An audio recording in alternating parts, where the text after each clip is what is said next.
Namaste dosto. In this video we are going to discuss that how you can prepare for the logical reasoning as well as the English part for your BITSAT 2021 and what is the best time to start with the preparation of these two sections. तो यार इस पे हम लोग बात करने वाले हैं. अगर आप चैनल पे नए हैं then subscribe the channel and press the bell icon and let's get started right after this intro.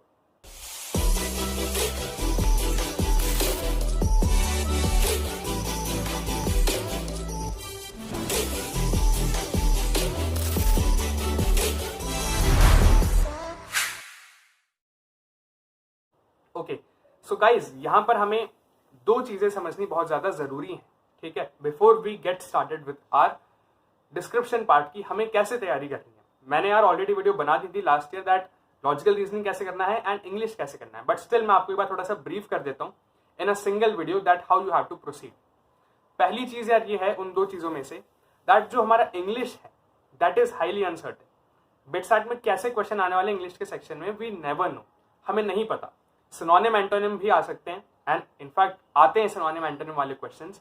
उसके अलावा आपके सिचुएशन रिएक्शन आ सकते हैं, आपके टेंसेस टेस्ट कर सकते हैं, आपका सेंटेंस फ्रेमिंग टेस्ट कर सकते हैं, कुछ भी कर सकते हैं वो. And it is not in our hands at this point of time. जब हम क्लास 12th में हैं, हमारे यार बोर्ड्स हैं, हमारे जेई मेन्स हैं, आपका जेई एडवांस भी हो सकता है, प्री बोर्ड्स भी हैं आपको इतना सारा कोर्स करना है फिजिक्स केमिस्ट्री मैथ्स में. So it is not practical and feasible for us कि हम इस इंग्लिश की प्रिपरेशन को बहुत ज्यादा टाइम दें. अगर आपने इंग्लिश की प्रिपरेशन कर भी ली बहुत अच्छी then it is not a surety कि आप अच्छा स्कोर कर पाओगे because it is again up to your English level. मान लीजिए आपको किसी ऐसे वर्ड का सिनोनिम पूछ लिया, एंटोनिम पूछ लिया जो आपने कभी सुना ही नहीं, मे बी बिकॉज क्योंकि आपकी रीडिंग हैबिट नहीं है या फिर आपकी रीडिंग हैबिट है भी सही but still you didn't discover this word. तो यार इसमें हम लोग कुछ नहीं कर सकते. तो इंग्लिश के लिए हमारी स्ट्रैटेजी थोड़ी सी अलग रहने वाली. ठीक है, ये पहला पॉइंट था. दूसरा पॉइंट यार लॉजिकल रीजनिंग से रिलेटेड है. लॉजिकल रीजनिंग में यार हमें ज्यादा टाइम नहीं लगता. It's just a matter of practice. आप जितनी ज्यादा प्रैक्टिस करोगे आपका उतना अच्छा लॉजिकल रीजनिंग हो जाएगा. तो अब हम बात करते हैं कि प्रैक्टिस कहाँ से करनी है इसमें एंड प्रिपरेशन कैसे करनी है. तो अगर मैं आपको इंग्लिश की बात बताऊं तो इंग्लिश में हम ऐसा कुछ कर नहीं सकते but in order to get a feel of the type of questions that can be asked and in order to practice some questions आप क्या कर सकते हैं. आप NTSE यार एक पेपर होता है NTSE national talent search examination. इसके जो प्रीवियस ईयर पेपर हैं उसमें 50 क्वेश्चंस इंग्लिश के होते हैं एंड 50 क्वेश्चंस लॉजिकल रीजनिंग के होते हैं. अभी तक जितने पेपर हुए आपको सब में 50-50 क्वेश्चंस ईच मिल जाएंगे दोनों सेक्शंस में से. तो आप वहां पर जाके इंग्लिश के क्वेश्चंस की प्रैक्टिस कर सकते हैं. वहां पे आपको थोड़ा थोड़ा समझ में आएगा कि यार किस टाइप से क्वेश्चंस फ्रेम करते हैं, सेंटेंस फ्रेमिंग वाले क्वेश्चंस कैसे होते हैं, टेंसेस में क्वेश्चंस कैसे घुमा करके आपसे पूछे जा सकते हैं and what are the different category of questions, not just these which I have mentioned, that can be there in your English section of BITSAT paper. ठीक है, तो आप वहां से इसकी प्रैक्टिस करिए एंड आपको ज्यादा टाइम देने की जरूरत नहीं है. अगर आप अपने बोर्ड्स के बाद भी या इनफैक्ट अगर इस बार सब कुछ प्री शेड्यूल टाइम पर रहा, जेईई मेंस अगर हमारा अप्रैल में हुआ एंड आप उसके बाद भी स्टार्ट करते हैं, so the remaining time of 40-50 days which is there between JEE Mains and BITSAT that would be sufficient for you to amply practice your English section. उससे ज्यादा करने की यार जरूरत नहीं है क्योंकि हम कितना भी कर लें, हम कितना स्कोर करेंगे that is not in our hands, it is completely uncertain. ठीक है, तो हम ज्यादा एफर्ट्स भी नहीं लगाएंगे एंड ऐसा भी नहीं करेंगे कि यार हम लोग बिल्कुल छोड़ के जा रहे. तो आप NTSE के पिछले 10-15 साल के पेपर अगर देख लोगे, लिंक मैं आपको डिस्क्रिप्शन में दे दूंगा, तो भी आपका काम हो जाएगा. 10 पेपर्स के लिंक तो डिस्क्रिप्शन में आपको दे दूंगा, बाकी मैं कम्युनिटी टैब में आपको धीरे धीरे शेयर कर दूंगा. ठीक है, तो एक बार आप वो देख लेना. आपका इंग्लिश का बेसिक जो प्रैक्टिस वाला काम है, जो फील लेने का काम है, एक्सप्लोर करने का काम है कि यार किस टाइप के क्वेश्चंस आ सकते हैं, वो वहां से हो जाएगा.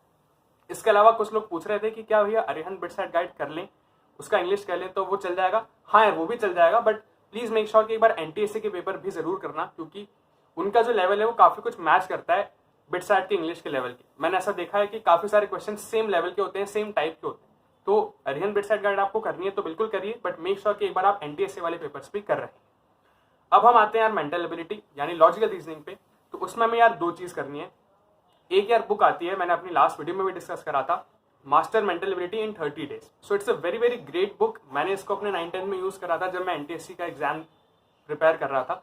एंड इसमें बेसिकली आपको 30 डेज के अंदर जितने भी डिफरेंट कैटेगरी से क्वेश्चंस फ्रेम करे जा सकते हैं उन सबकी अच्छी प्रैक्टिस करा दी जाती है एंड उनसे आपको अक्वेंट करा दिया जाता है. तो अगर आप रोज का रोज टारगेट फुलफिल कर रहे हैं, बेसिकली 30 डेज का जो वो बुक है उसमें हर रोज आपको कुछ टारगेट्स दिए जाते हैं. डिफरेंट टॉपिक से रिलेटेड। तो अगर आप रोज का रोज कर रहे हैं अपना टारगेट फुलफिल, तो at the end of 30 days आपको एक डिसेंट लेवल की नॉलेज एंड प्रिपरेशन होगी related to the logical reasoning. तो एक तो यार आप वो बुक परचेज कर लीजिएगा, the link of that book is given in the description. दूसरा, अगेन जो हमारे एनटीएसए के पेपर्स हैं आप उनको जाके देखिए, हर साल 50 क्वेश्चन आते हैं। तो अगर आप पिछले 5-10 साल के पेपर भी देख लेंगे तो I think that would be sufficient यार। 500 क्वेश्चन अगर आपने वहां से कर लिए, बाकी आप बुक कर रहे हैं, उसके अलावा आप आर्यन वेबसाइट गाइड कर सकते हैं, तो that all these all things would be sufficient for mental ability. Basically इसमें हमारी प्रैक्टिस की ज्यादा टेस्टिंग होती है। हो सकता है आपको चीजें समझ में आती हो, जो सीक्वेंस वाले क्वेश्चन है आपको पता है कि इनको सॉल्व कैसे करना है, बट आपने एम्पल अमाउंट ऑफ क्वेश्चन की अगर प्रैक्टिस नहीं करी होगी, सो वो एग्जाम के टाइम में ना क्लिक नहीं करेगा कि यार इसमें कौन सा पैटर्न लग रहा है, इसमें क्या चीज लग रही है, क्या ये स्क्वायर से सॉल्व होगा, क्या ये क्यूब से सॉल्व होगा, या इसमें कुछ और चीज लग रही है। तो जितनी ज्यादा हम प्रैक्टिस करेंगे उतना ज्यादा अच्छा। तो लॉजिकल रीजनिंग में तो यार आप ये सारी चीजें कर ही लेना, हमारी आर्यन वेबसाइट गाइड, फिर हमारे एनटीएसए के पेपर्स, और फिर हमारे master mental ability in 30 days वाली बुक। तो यार ये सब कुछ सफिशिएंट होगा। और लॉजिकल रीजनिंग की प्रैक्टिस अगर आपको स्टार्ट करनी है तो मैं आपको बोलूंगा कि आप बोर्ड के बाद स्टार्ट कर सकते हैं। अगर आपको लगता है कि यार बहुत कम टाइम है बोर्ड के बाद, तो आप अपकमिंग जनवरी से या फरवरी से स्टार्ट कर सकते हैं। मतलब आपके पास 2 से 3 महीने भी अगर होंगे तो आप बहुत इजीली कवर कर सकते हैं। एंड आप इसको ऐसे भी अप्रोच कर सकते हैं कि जब हम फिजिक्स केमिस्ट्री मैथ्स पढ़ के बोर हो गए तो उस टाइम पे आप लॉजिकल रीजनिंग के क्वेश्चंस करने लग जाओ। वहां से आपका माइंड भी स्टिमुलेटेड रहेगा, एक मोमेंटम, एक फ्लो बना रहेगा, एंड हम बोर भी नहीं होंगे क्योंकि कुछ क्रिएटिव चीज हम कर रहे हैं। It's sort of creative only, क्योंकि हमें यहाँ पे कुछ याद नहीं करना, हमें अपना दिमाग चलाना है, दिमाग दौड़ाना है। तो वहां से हम बोर भी नहीं होंगे एंड मोमेंटम भी बना रहे। ठीक है, तो यार यही था जो हमें करना है इंग्लिश एंड लॉजिकल रीजनिंग के लिए। अगर आपका और कुछ डाउट हो इस वीडियो से रिलेटेड तो please mention it down in the comment section. And यार प्लीज मुझे नीचे ये भी लिख के बताइएगा that on which all topics you want me to make videos for your BITSAT 2021। BITSAT 2022 वालों के लिए यार वीडियो बहुत जल्दी आने वाली है। आप अगर 2021 एस्पिरेंट है तो यार प्लीज मुझे बताइए नीचे टॉपिक कि ऐसा कौन सा टॉपिक है जिसपे मैं और वीडियोस आपके लिए लेकर के आऊं।